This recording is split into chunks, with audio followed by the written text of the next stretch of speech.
Yo, yo, yo, PopPulse fan, what's poppin'? Welcome back to PopPulse Reacts, the home of raw hip-hop energy and crazy reactions. Before we dive in, smash that like, subscribe, and share button so the culture keeps growing. Today, we're breaking down the moment Glasses Malone confirmed that Kendrick Lamar knew about Drake's ghostwriting way back in 2011. Let's see how the reactors took it. Everyone was shocked when Glasses Malone dropped the bomb saying Kendrick told him Drake had help as far back as 2011. Let's see how the reactors took it. This has to be one of the craziest plot twists of 2025. As it turns out, you guys, Pusha T and Meek Mill were not the first artists to expose Drake for having ghostwriters. It was actually the guy that beat him in the rap battle last year, Kendrick Lamar. Now, you guys know Kendrick Lamar does not do social media, he does not do interviews, he does not do Instagram lives, nor does he do Twitter. The last time I seen Kendrick on an interview was like Big Boy. Where else? And then we seen him on that stage. I think it was Apple. Was it Apple? I think it was either before the Super Bowl or after. Yeah. One of the two. Yeah, I think it was something like that. The only way that we ever find out information about Kendrick Lamar is mainly through Kendrick's friends. People like Hitter J3, Glasses Malone, DJ Head, guys that's been around Kendrick from the jump. Now, sometimes it's a good thing, but other times it's pretty bad. Apparently, Glasses Malone called into their podcast and confirmed or said that Kendrick knew Drake had ghostwriters since 2011? Let's see. This is my first I'm hearing it. Maybe it's just me, you guys, but certain conversation that's had in private should always remain private. If you ever find yourself on a podcast asking yourself if something you're about to say is snitching or not, 9 times out of 10, it's probably snitching. Now, on the most recent episode of The Bigger Picture with Elliott Wilson, Jeremy Hecht, and also DJ Head, they were having a conversation and called up Glasses Malone. Glasses went on to reveal that back in 2011, that's right, you guys, 2011, Kendrick Lamar knew about Drake's ghostwriting. Here's what he said. Of when people actually knew Drake had any writers. We kind of didn't say it for sure last time, but at that time, were there rumblings that you knew of within the Cash Money crew that you knew he had people working with him, or it wasn't till later that you had heard those rumors? The first person that brought it to my attention, and I don't know if this right to snitch on him, is Dot. Dot is the first person that brought it to my attention. But I'll be honest, when he first came, it was always, we knew it was a pop approach from a pop artist. He was introduced kind of as this Nickelodeon kind of kid to the people at the label. And, you know, talking to him, he was a well-mannered dude. But when they pressed play, you could just tell he was like a savant when it came to making records. Like, it was just nice. Yeah. So now that I understand what's happening, like, that would make sense. You know what I mean? Especially a lot earlier than we think. You know what I mean? Like, remember when I was telling you? I was telling you to do a record with him. Yeah.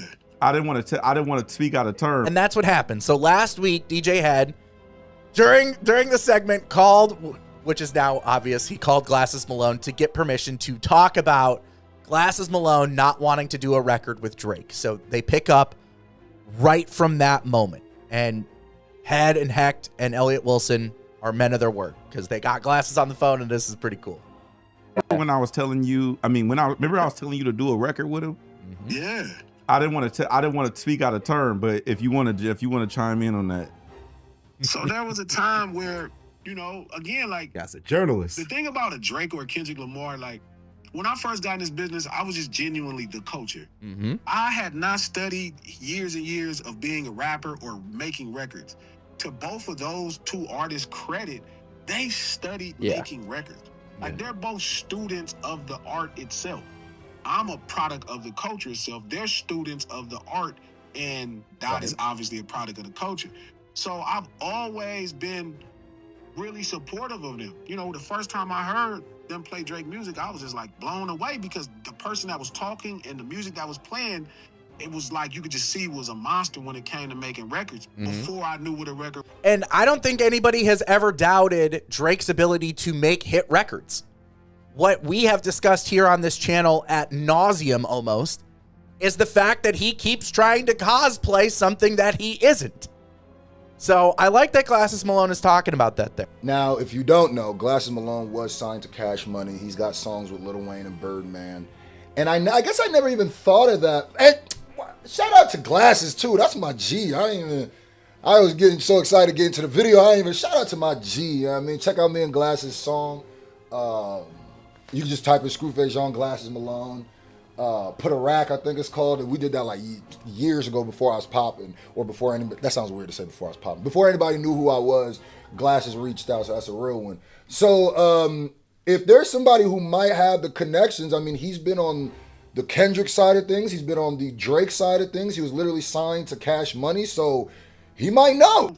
At that time, they're trying to help every artist at Cash Money. Like Birdman takes a lot of slack, but he was trying his best to make it all work. That's a fact. Right, because what are these artists to these labels? They are investments. Of course, they're not going to want their artists to not succeed, because that means it's a waste of money and they're not going to recoup their investment. It's just like playing the stock market, only they're playing with people and their art. Did right by me. That's a fact. And as they were pushing the opportunity to work with him, the records that were being presented seem a little bit more tough than necessarily like fitting of me. And at that time, I'm looking like, how are you gonna make it tough? I'm making the toughest records in the world. I got Crip Gang, I go shoot. I will say that I kind of did a small deep dive into Glasses Malone. When he says he's the product of the culture, that dude is not lying. Some of his records are very tough. Then things got funny. Everyone couldn't believe Drake was being called the Nickelodeon kid by Glasses Malone, and the pop artist argument kicked in.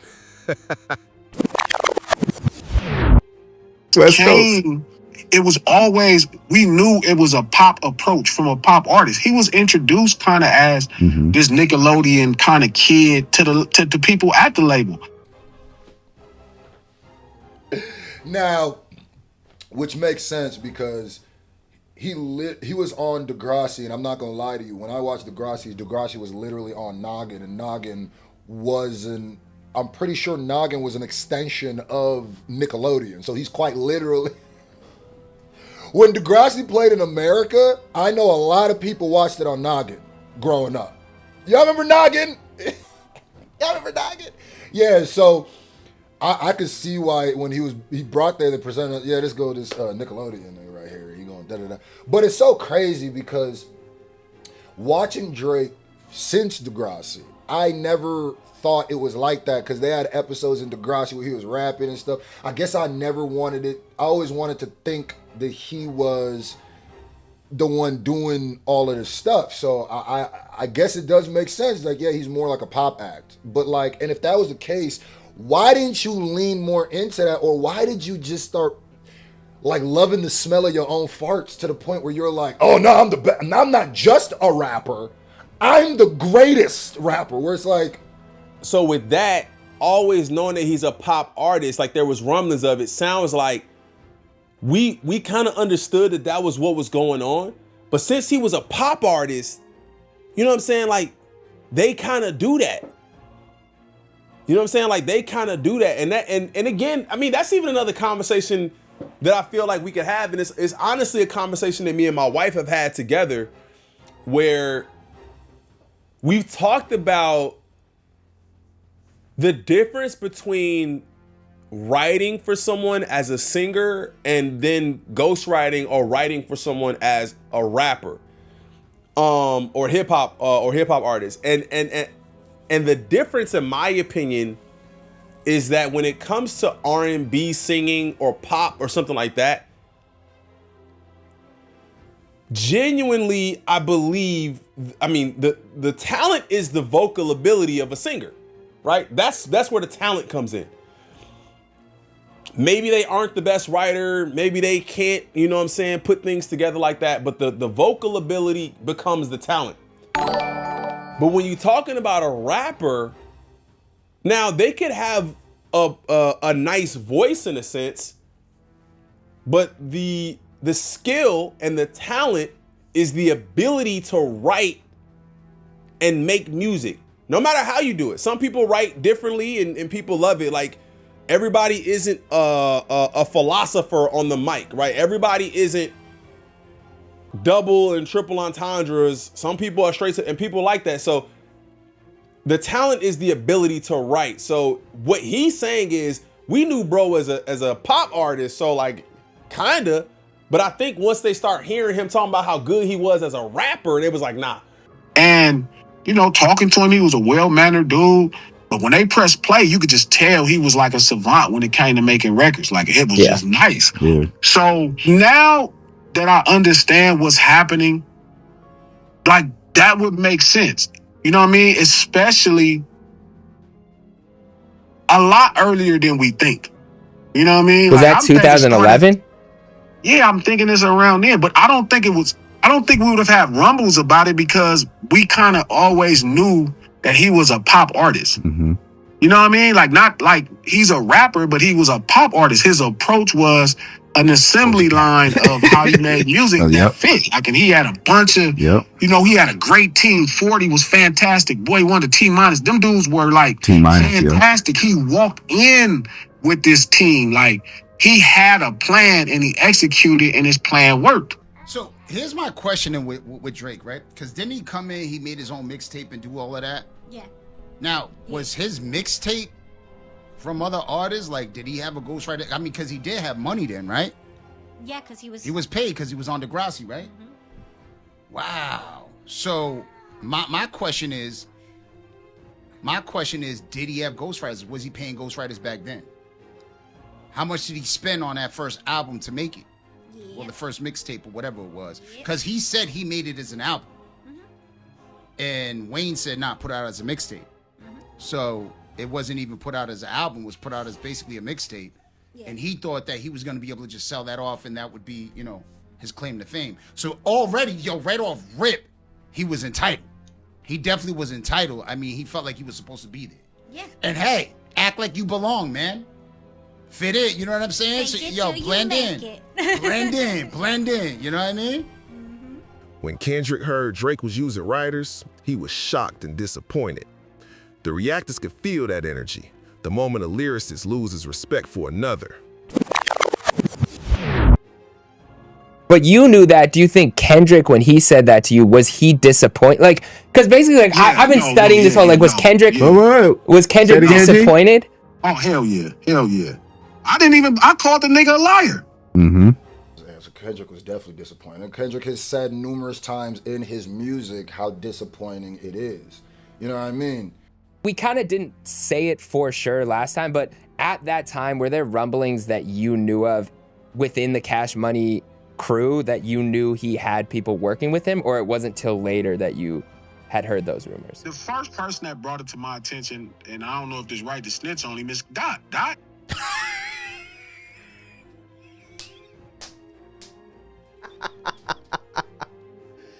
Yes! Of course he brought it to your attention because he was one of his ghostwriters! Oh my God! We're so right! Yes! Yes, Jeremy Hecht!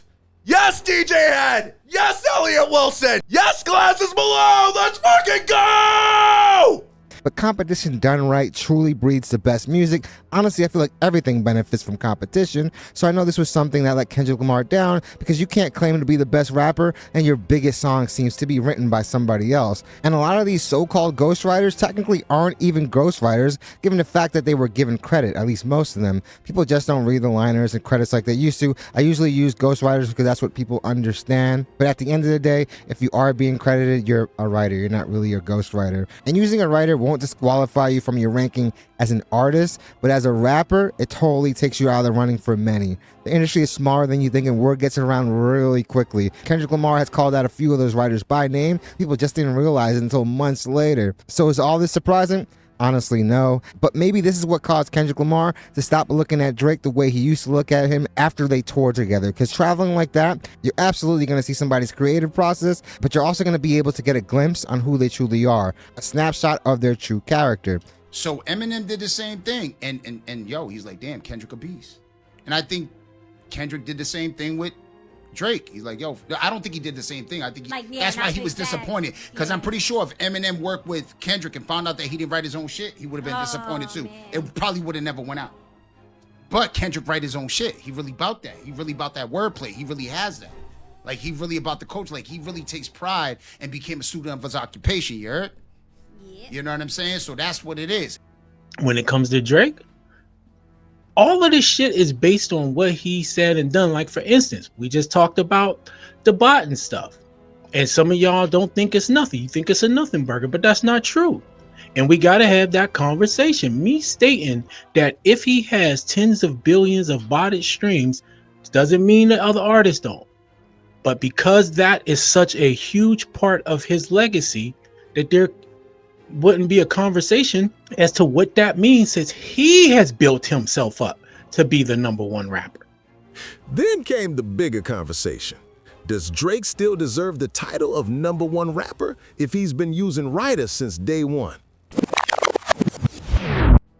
I didn't quite understand what pop meant, like what pop was. Like, now I'm like, God damn it, you know what I mean? It make perfect sense. But when he first said that, I was like, hell no, man, I'm watching this dude do his thing. Like, you know, at that time, I'm still just kind of looking at him like somebody else at the label. You know what I mean? Like, shit, Tiger writing his own shit, Nick writing her own shit. Like, I'm thinking cuz doing the same. And when Dot said it, remember, then I heard King Kunta. So I'm like, this is about cuz. So when it came, you know what I'm saying? When it came out publicly, like when Meek kind of leaked it, and then I start asking around like all the back channel, I was like, oh hell. You know what I mean? Which I didn't really take credit from him because, you know, I always kind of thought of him as like a pop artist. Like, you know, that's like being upset that you discover Madonna don't write her own songs. I thought of it more like Ye. Like, I looked at it like, I think Kendrick was probably upset because he was looking at Drake as his competition, which he said at that time. And he's like, I want to be the best rapper of my generation, which you are right now, because Drake was in that spot. I think he was like, damn, this is who they're looking at like that. And it's funny because when you watch, because obviously Drake was out and popping before Kendrick was. So you watch his whole career, you watch what he's doing, and you got to remember Drake really helped change the sound. He wasn't the only one, but he was like one of the main ones that helped change, like go from the gangsta era to more of the melodic, we're in our feelings, which is actually a good thing. It's not, you know, there's goods and bads of it. But I would just want to think that he wrote it because, like, bro, you got to understand, like, So Far Gone, man, I had that on repeat. Like, October's very own. You know what I mean? Like, I had that. I don't think they're really ready for my wardrobe. I show up right before the show closed and blow the feet for my last 4 shows.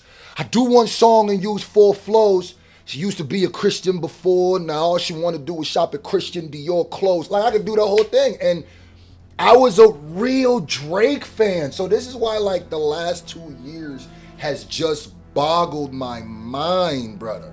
I do see Drake as a pop artist that happens to use the medium of rap, but I was recently looking at some of his biggest hits, and I was quite shocked to see that there weren't really too many rap ones. It definitely was more R&B centric and poppy stuff, more of the pop nature. He said multiple Rod Tempertons. What songs did he write? Now I gotta know. But that's what it seemed like, bro. Like I said, they always kind of figured he was doing it, but just probably didn't, like I said, didn't care because I don't think they knew it was gonna go as far as it went. You got even Glasses Malone saying, I called him a liar. I said, bro, you lying. He called him a lie. He said, bro, you lying. And turns out that he wasn't. And then it's crazy to me that was a thought process in like 2011, right? And then you don't really, well, I mean, not that you don't hear about it, but it doesn't really make another splash until Meek Mill again, right? Right? And it was Meek that brought that kind of brought it back into our eyes to talk about again. Ever paid attention that this was his approach because we've looked at rap. Rap has been so synonymous with hip hop over, especially Elliot, me and our lives, bro. So, you know, since fucking Debbie Harry rapped on Rapture, everybody else that's been decent in rapping, you pretty much knew that they were kind of part of hip hop versus now where rapping is being used with all genres. And now their own rules apply, you know, in that genre or in that, you know, that whole collective of how they approach making records. So he's always had this really brilliant approach at how he was gonna make records, but he also understood he was taking it all from a pop perspective. Yeah, no, I agree. And that's why he don't see nothing wrong with what he doing, because he like, bro, y'all never said I was hip hop anyway, so why y'all care that I'm getting help? Y'all always said I wasn't hip hop. That's crazy. Thank you, Glasses. Thank you, Glasses. DG. Hey man, they having great conversations over there, bro. Jeremy, Elliott, and DJ Head, man. Shout out to them. Yo, PopPulse fam, that was crazy. From the Nick Kid bars to the 2011 Truth Bomb, the internet's still reeling. Big shout out to all the amazing reactors who made this mix legendary. Anthony and Buu, Chig Smooth, HHSB Crew, Jalopy Bungus, My Humble Opinion, Rom, ScrewFace Jean, and Yo EQTV. Y'all brought the energy, the insight, and the laughs. If you rock with authentic hip-hop breakdowns like this, smash that like, drop a fire in the comments, and share this video. Catch you next time on PopPulse Reacts, where hip-hop history never sleeps.